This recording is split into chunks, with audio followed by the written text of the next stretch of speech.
राष्ट्रमंडल खेलों से ही जुड़ी है आज की हमारी लीड स्टोरी, या फिर कहें आज का हमारा लीड वीडियो। आपको एक ऐसा वीडियो दिखाते हैं जिसको देखकर आप भी खुशी से झूमने लगेंगे।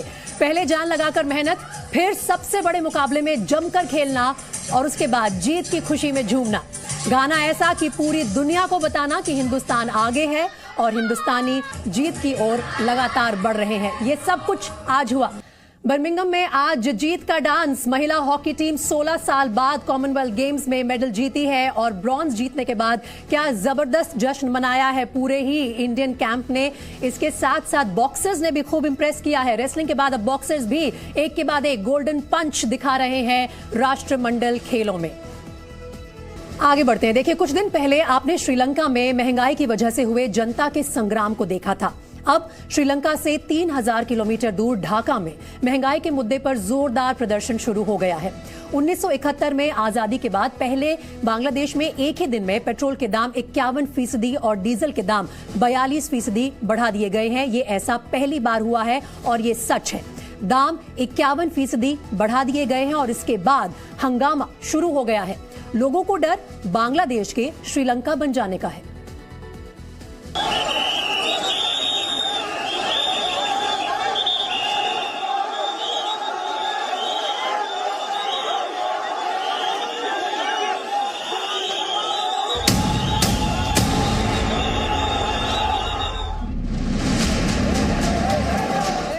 बांग्लादेश में महंगाई पर तांडव।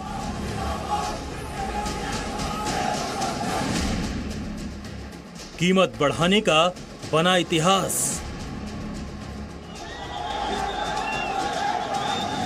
जनता परेशान, सड़क पर संग्राम। जी हां, ये तस्वीरें श्रीलंका की नहीं बल्कि बांग्लादेश की है। अब यहां की जनता महंगाई के खिलाफ सड़क पर है।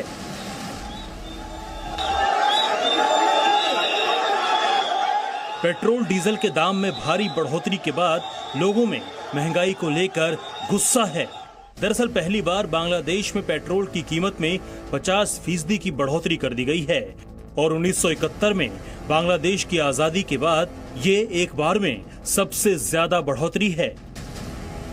बांग्लादेश में पेट्रोल के दाम 89% से बढ़ाकर 135% कर दिया गया, जबकि डीजल के दाम 80% से बढ़ाकर 114% कर दिया गया है। यानी पेट्रोल के दाम 51% और डीजल 42% बढ़ा दिए गए हैं। इसके बाद पेट्रोल पंपों पर जहां एक तरफ लोगों की लंबी कतार है तो वहीं दूसरी ओर हंगामा शुरू हो चुका है। सरकार का कहना है कि पेट्रोलियम कंपनियों को लगातार घाटा हो रहा था, इसलिए दाम बढ़ाने का फैसला करना पड़ा। अब सरकार चाहे जो तर्क दे, लोगों को बांग्लादेश के श्रीलंका बनने का डर है, इसलिए महंगाई के खिलाफ अलग अलग शहरों में प्रदर्शन शुरू हो चुका है। ब्यूरो रिपोर्ट, जी मीडिया। आसमानी बिजली गिरने से लोगों के घायल होने या मरने की खबर आपने कई बार सुनी होगी। इससे आप अंदाजा लगा सकते हैं कि आसमानी बिजली कितनी खतरनाक होती है। अब अगर ये आसमानी बिजली किसी ऑयल डिपो पर गिर जाए तो फिर क्या होगा? क्यूबा में ऐसा ही कुछ हुआ।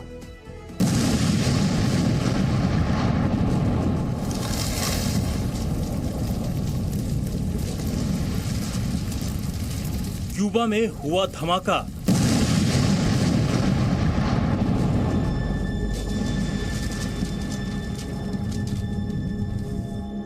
आसमानी आफत ने लगाई आग।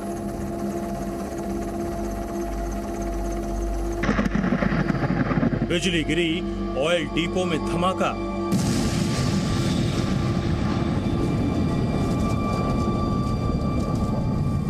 विस्फोट की तस्वीरें डराने वाली है। ये किसी युद्ध की तस्वीर नहीं है, ना ही किसी मिसाइल या बम धमाके की, लेकिन ये धमाका किसी बड़े हमले जैसा ही दिखता है। ये तस्वीरें क्यूबा के मतंजस शहर की है, जो कि हवाना के करीब है। यहाँ शनिवार को एक ऑयल डिपो में बिजली गिरने से आग लग गई। इस हादसे में वहां मौजूद करीब 120 लोग झुलस गए। तस्वीरें बताती है कि यह धमाका कितना बड़ा था।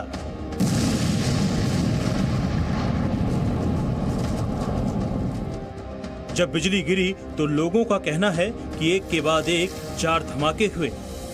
धमाके के बाद पहले भयानक आग निकली, उसके बाद पूरा आसमान काले धुएं से भर गया। इस हादसे में एक व्यक्ति की मौत हो गई है, जबकि अभी तक 17 दमकल कर्मियों के लापता होने की भी खबर है। आग को बुझाने के लिए हेलीकॉप्टर का सहारा लिया गया। राहत बचाव युद्ध स्तर पर चलाया गया। Bureau report, C media.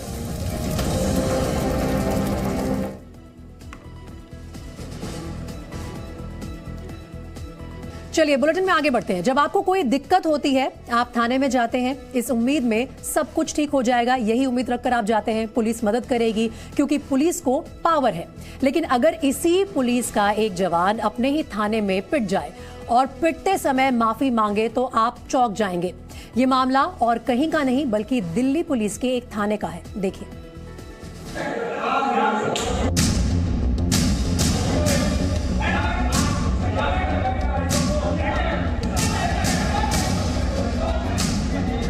Delhi police के एक सिपाही की पिटाई का वीडियो हुआ वायरल। थाने के भीतर पुलिस वाले की लोगों ने की पिटाई। माफी मांगता और पिटता रहा पुलिस वाला। वर्दी पर थप्पड़, जिम्मेदार कौन? ये तस्वीरें आनंद विहार पुलिस स्टेशन की है। पुलिस स्टेशन में 10 से ज्यादा लोगों की भीड़ है। ये लोग एक पुलिस वाले को घेर कर उसे धमका रहे हैं, थप्पड़ मार रहे हैं। सबसे बड़ी बात ये कि थाने के भीतर एक पुलिस वाले को पीटा जा रहा है और बाकी पुलिस वाले कुछ नहीं कर रहे हैं। दरअसल 2 गुटों में झगड़ा हुआ। इसके बाद दोनों गुट के लोग पुलिस स्टेशन में शिकायत करने पहुंचे। आरोप है कि इस हेड कांस्टेबल ने शिकायत करने पहुंचे लोगों में से एक को थप्पड़ मार दिया। इसके बाद विवाद बढ़ गया और पुलिस वाले की ही पिटाई कर दी। वीडियो में लगातार ये आवाज सुनाई दे रही है कि थप्पड़ क्यों मारा है, इसका मेडिकल करवाओ। इसी दौरान उसको थप्पड़ मारा जाता है।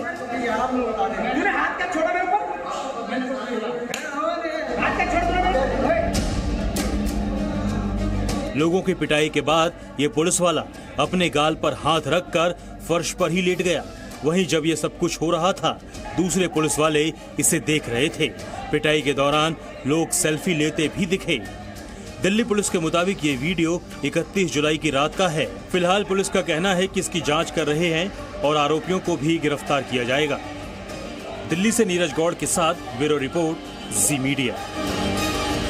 महाराष्ट्र के अहमदनगर में एक युवक की बर्बर पिटाई की घटना सामने आई है। 12 से 14 लोगों ने डंडे और हॉकी स्टिक से इस युवक को बुरी तरह से मारा। युवक पर तलवार से वार भी किए गए। हमलावर प्रतीक पर तब तक प्रहार करते रहे जब तक कि वो बेहोश नहीं हो गए। लेकिन जब जांच शुरू हुई तो इस घटना के पीछे भी गला काट गैंग का कनेक्शन सामने आया है। प्रतीक के दोस्त ने पुलिस को बताया कि हमलावर बार बार नुपुर शर्मा का नाम ले रहा था। परिवार वालों ने बताया कि कुछ दिन पहले प्रतीक ने नुपुर शर्मा के सपोर्ट में इंस्टाग्राम पर एक पोस्ट डाला था और उसके बाद से लगातार धमकियां उसे मिल रही थी। अब सवाल सीधा ये है कि उदयपुर टू अहमदनगर, शहर शहर कितने जिहादी खंजर।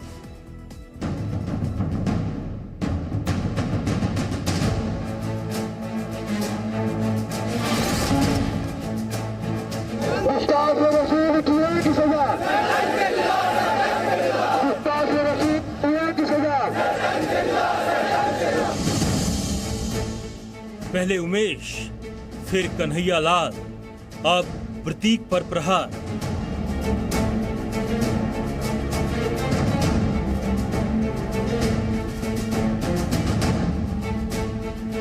इक्कीस जून को महाराष्ट्र के अमरावती में पेशे से केमिस्ट उमेश कोहले पर धारदार हथियार से हमला कर उनकी हत्या कर दी गई। नुपुर का सपोर्ट किया, नफरती गैंग ने तलवार से मारा।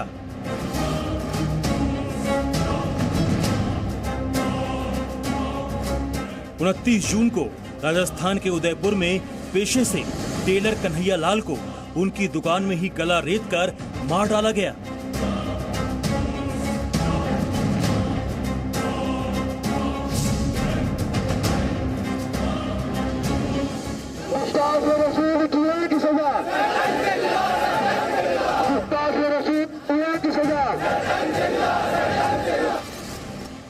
इन 3 तस्वीरों में 2 के पीछे हत्या का मकसद साफ है, इस्लामी चरमपंथ। नुपुर शर्मा का समर्थन करना उमेश कोहले और कन्हैया लाल को भारी पड़ा। गलाकाट गैंग ने उनकी हत्या कर दी, लेकिन अहमदनगर में प्रतीक को क्यों मारा गया, इसकी वजह साफ नहीं है। शिकायतकर्ता के मुताबिक हमले के दौरान जिस तरह से प्रतीक को धमकाया गया, वो गलाकाट गैंग की ओर शक की सुई घुमा रहा है। तो सवाल ये है, क्या गलाकाट गैंग दहशत फैलाने की साजिश रच रहा है? क्या मजहब के नाम पर बेकसूरों का कत्ल कर हिंदुस्तान में अशांति फैलाने की कोशिश की जा रही है? क्या उमेश कोहले और कन्हैया लाल के बाद कट्टरपंथियों के निशाने पर और लोग भी हैं? शुक्रवार शाम प्रतीक अपने दोस्त के साथ किसी कार्यक्रम में जा रहे थे, तभी 15 जिहादियों के झुंड ने उन्हें घेर लिया और तलवार हॉकी स्टिक से हमला बोल दिया। प्रतीक को हमलावरों ने सोशल मीडिया में नुपुर शर्मा की डीपी लगाने और समर्थन करने को लेकर पहले धमकी दी, फिर कहा कि हिंदू होने का तुम बहुत दिखावा कर रहे हो, और इसके बाद उस पर हमला कर दिया। हमला होते ही इलाके के दुकानदारों ने दुकानें बंद कर ली। हमलावरों के हाथों में हथियार देखकर एक भी शख्स प्रतीक की मदद के लिए आगे नहीं आया। मुस्लिम समाज के 14-15 युवक वहाँ पे आए, उसको बोले कि तू बहुत हिंदू का कीड़ा है, तेरा माज अभी निकलता है मैं। और स्विफ्ट डिज़ायर गाड़ी, बुलेट 2 व्हीलर गाड़ी में वो तलवार कोई दांड के लेके आए और उसको मार डालने का उद्देश्य उस पर हमला किया। एफआईआर के मुताबिक सफेद रंग की स्विफ्ट, ब्लैक कलर की बुलेट, एक लाल रंग की पल्सर और सफेद रंग की वेस्पा स्कूटी पर 12 से 14 मुस्लिम लड़के आए थे।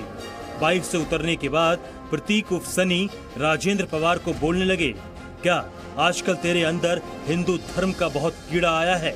कुछ लड़के प्रतीक को लगातार गंदी गंदी गालियां दे रहे थे।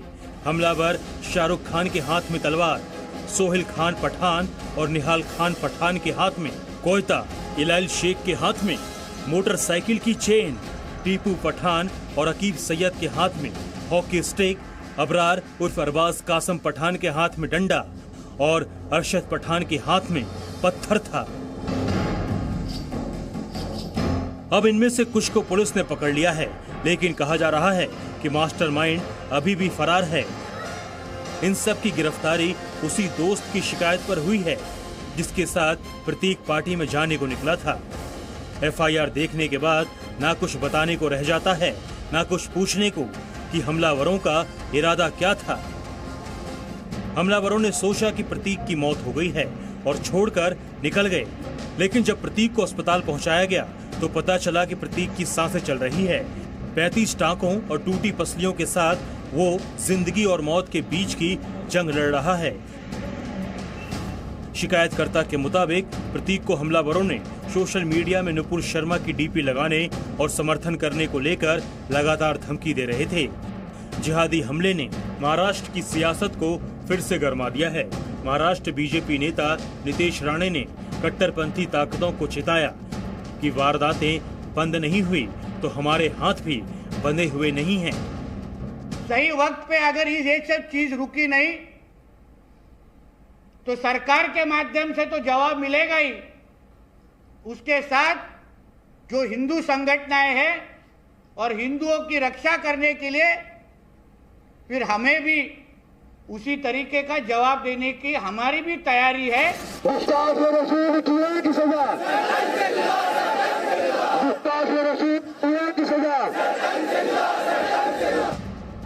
सवाल यह है कि नुपुर शर्मा के बयान को लेकर उन पर कार्रवाई हो गई, बावजूद इसके सिर तन से जुदा गैंग की हरकतों पर लगाम क्यों नहीं लग रही है?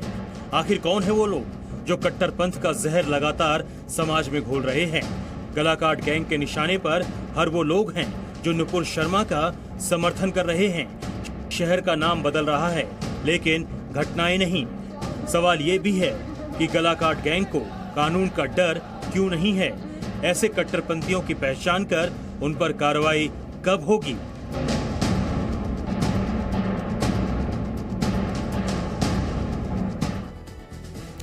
और दिल्ली में आजादी के जश्न में खलल डालने की योजना बन रही थी, लेकिन जांच एजेंसीज ने इस प्लान को फेल कर दिया है। स्वतंत्रता दिवस के पहले एनआईए को बड़ी कामयाबी हाथ लगी है। एनआईए ने दिल्ली के बाटला हाउस इलाके से आईएसआईएस के एक आतंकी को गिरफ्तार किया है। बिहार का रहने वाला संदिग्ध आतंकी मोहसिन अहमद आतंकी संगठन के लिए पैसा जुटाता था और युवाओं को भड़काने का काम कर रहा था। जांच एजेंसीज अब ये पता लगा रही हैं कि क्रिप्टो करेंसी और हवाला के जरिए हुई ट्रांजैक्शंस को किसने फंड किया, इसका हैंडलर कौन है और कहां बैठा है, और 15 अगस्त के लिए कौन सा प्लान तैयार कर रहे थे ये लोग।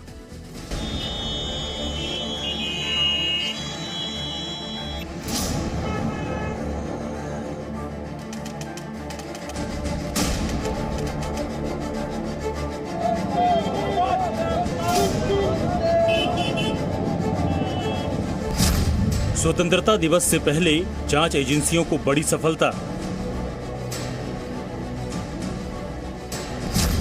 दिल्ली में आईएसआईएस मॉड्यूल का संदिग्ध आतंकी गिरफ्तार।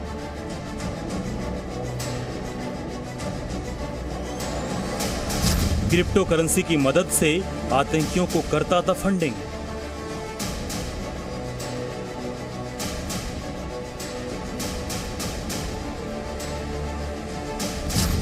आईएसआईएस के ऑनलाइन प्रोपेगेंडा का बड़ा खुलासा।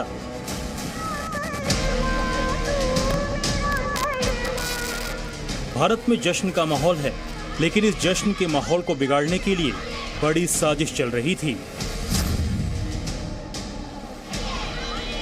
आतंकियों की साजिश थी उत्सव को बेरंग करने की। आईएसआईएस के एक ऐसे मॉड्यूल का पता चला है जो देश के युवाओं को भड़काने का काम कर रहा था, कॉलेज के छात्रों को आतंकी बनने के लिए बरगला रहा था। आज की तारीख में आईएसआईएस नफरती नेटवर्क के जरिए आतंकवाद फैलाने के लिए कुख्यात हो चुका है और अब भारत में भी आईएस के आतंकी को लेकर लगातार नए खुलासे हो रहे हैं। टेरर के नए नए मॉड्यूल सामने आ रहे हैं और इस तमाम मॉड्यूल का एपिसेंटर हर बार बदल जाता है। एनआईए ने एक बड़े टेरर मॉड्यूल का पर्दाफाश किया जब दिल्ली के बाटला हाउस से मोहसिन अहमद को गिरफ्तार किया गया। बताया जा रहा है न सिर्फ सोशल मीडिया के जरिए ये युवाओं को रेडिकलाइज करता था, बल्कि इसके जो आका तमाम देशों में बैठे हुए थे, ये उनके संपर्क में था और यहाँ पर युवाओं को आईएसआईएस में भर्ती करने की कोशिश कर रहा था। फिलहाल एनआईए से पूछताछ कर रही है। बीती शाम इसको गिरफ्तार किया गया और ये बिहार का रहने वाला बताया जा रहा है। F18/27 जो जामिया नगर इलाके में इसके चौथे फ्लोर पर ये व्यक्ति रहता था। हालांकि इस आतंकी को लेकर एनआईए पहले से इसे रडार पर रखी हुई थी और बीती शाम इसको गिरफ्तार किया गया है। अब इससे पूछताछ जारी है कि आखिर वो कौन कौन से लोग हैं जिसके जरिए यहाँ नेटवर्क चला रहा था और अब तक कितने युवाओं को इसने अपने जाल में फंसाया।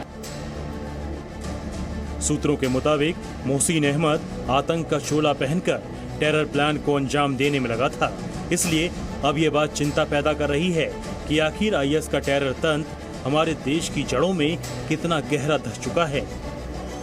एनआईए की गिरफ्त में आए इस आईएसआईएस के संदिग्ध आतंकी के जहन में आतंक के कितने प्लान छिपे हुए हैं, इसका पता लगाने के लिए एनआईए ने 6 अगस्त को मोहसिन अहमद नाम के इस संदिग्ध आतंकी को बाटला हाउस की जापानी गली से गिरफ्तार किया है। मोहसिन अहमद पर आरोप है कि ये आईएसआईएस के लिए ऑनलाइन प्रोपेगेंडा चलाता था। बिहार का रहने वाला मोहसिन अहमद पिछले कई महीनों से बाटला हाउस में रह रहा था। एनआईए को खबर मिली थी कि जून में मोहसिन अहमद ऑनलाइन तरीके से लोगों को रेडिकलाइज करने की कोशिश कर रहा है। मोहसिन अहमद सोशल मीडिया पर लगातार आपत्तिजनक वीडियो और भड़काऊ साहित्य पोस्ट कर रहा है। जांच हुई तो पता चला कि भारत में सोशल मीडिया प्लेटफॉर्म के जरिए आईएसआईएस का प्रोपेगेंडा चला रहा है। यही नहीं, ये भी पता चला कि मोहसिन अहमद आईएसआईएस का एक्टिव मेंबर है और पूरी तरह से रेडिकलाइज है। एनआईए ने 25 जून को यूएपीए की धाराओं में एफआईआर दर्ज की और जांच शुरू कर दी है। अब ये पता लगाना चाहती है कि ये खुद से रेडिकलाइज हुआ है या इसके पीछे भी कोई आका है जिसके कहने पर ये लोगों को रेडिकलाइज करने की कोशिश कर रहा था। और ऐसा करके इसके पीछे का असल मकसद था क्या? आज़ादी के 75 साल की वर्षगांठ पर किसी तरह के आतंक फैलाने की प्लानिंग तो इसकी नहीं थी। मोहसिन अहमद एक हाईली रेडिकलाइज जो है वो IS से जुड़ा हुआ संदिग्ध आतंकी है, जो कि भारत में कुछ बड़ा करने की प्लानिंग कर रहा था, जिसकी सूचना मिलने पर उसकी गतिविधियों को देखने के बाद NIA की टीम यहाँ पर आई और इसी बिल्डिंग के टॉप फ्लोर से मोहसिन अहमद को गिरफ्तार किया गया है और अब लगातार जो है उससे पूछताछ की जा रही है।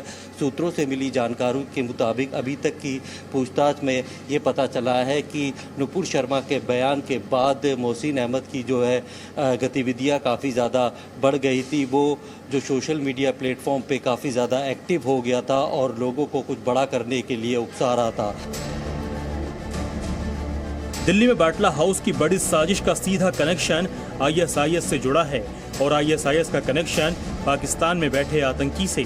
जांच में जिस बात ने सबसे ज्यादा चौंकाया वो ये कि मोहसिन क्रिप्टो करेंसी की मदद से आतंकियों को फंडिंग करता था, जिसके दम पर ये देश के अलग अलग हिस्सों में टेरर मॉड्यूल तैयार कर रहे थे। गिरफ्तारी के बाद जो नई तस्वीर सामने आई है उसने टेरर मॉड्यूल की मंशा को उजागर कर दिया है। केंद्रीय जांच एजेंसी का कहना है कि मोहसिन अहमद ISIS के लिए ऑनलाइन और ऑन ग्राउंड काम कर रहा था। मोहसिन अहमद पिछले 6 महीने से बाटला हाउस में किराए पर रह रहा था। साथ में कुछ और साथी थे, लेकिन उन्हें इसके इन कारनामों की जानकारी नहीं थी। NIA को जांच के दौरान मोहसिन की सोशल मीडिया पर संदिग्ध गतिविधियों की जानकारी मिली थी।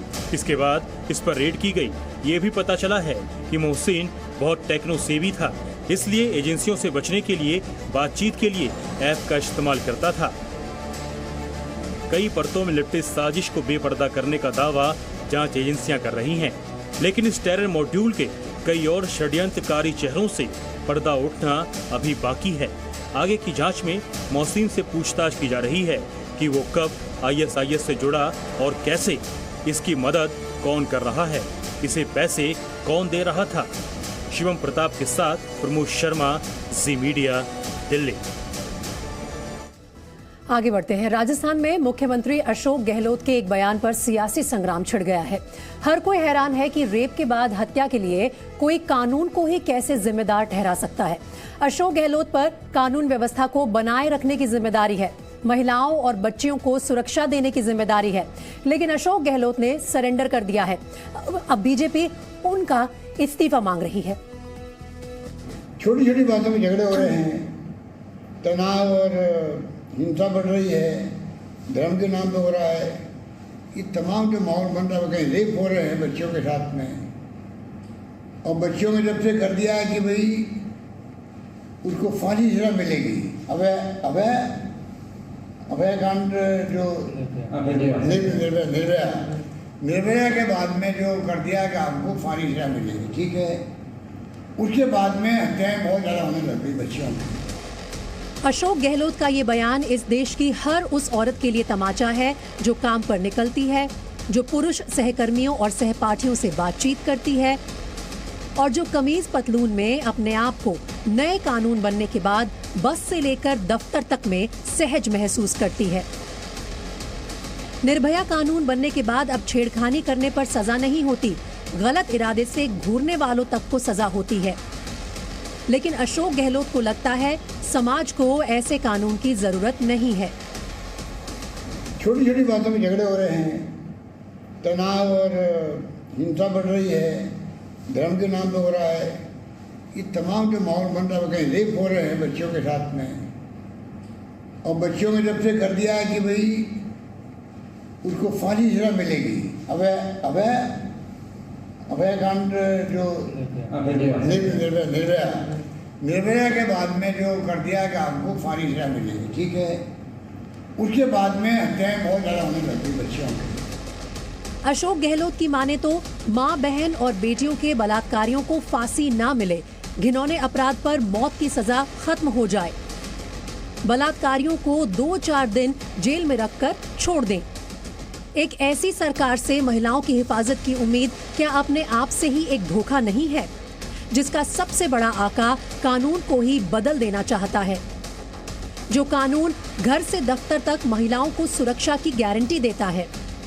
अशोक गहलोत ने सिर्फ कानून को बदल देने की ओर इशारा नहीं किया है, महिलाओं पर हो रहे अत्याचार की खबरों पर ठहाका भी लगाया है।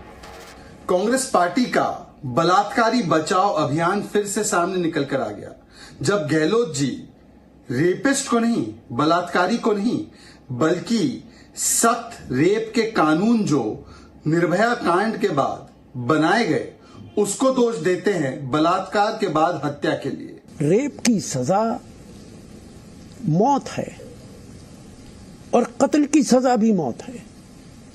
एक आदमी को आप दो मौतें नहीं दे सकते।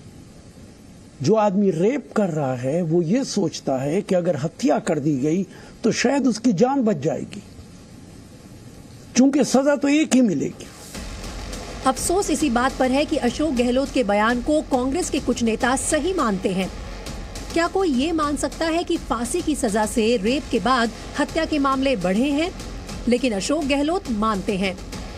क्या कोई ऐसा सोच सकता है कि बलात्कारी गवाही के डर से पीड़िता को मार देते हैं? लेकिन अशोक गहलोत सोचते हैं।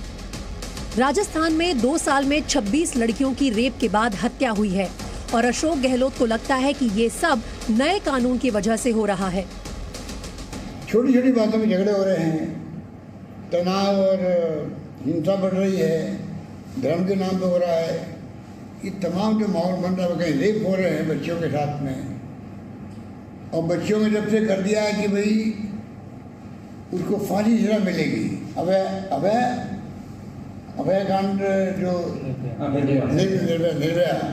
निर्भया के बाद में जो कर दिया कि आपको फांसी की सजा मिलेगी, ठीक है। उसके बाद में हत्याएं बहुत ज़्यादा होने लग गई बच्चियों में।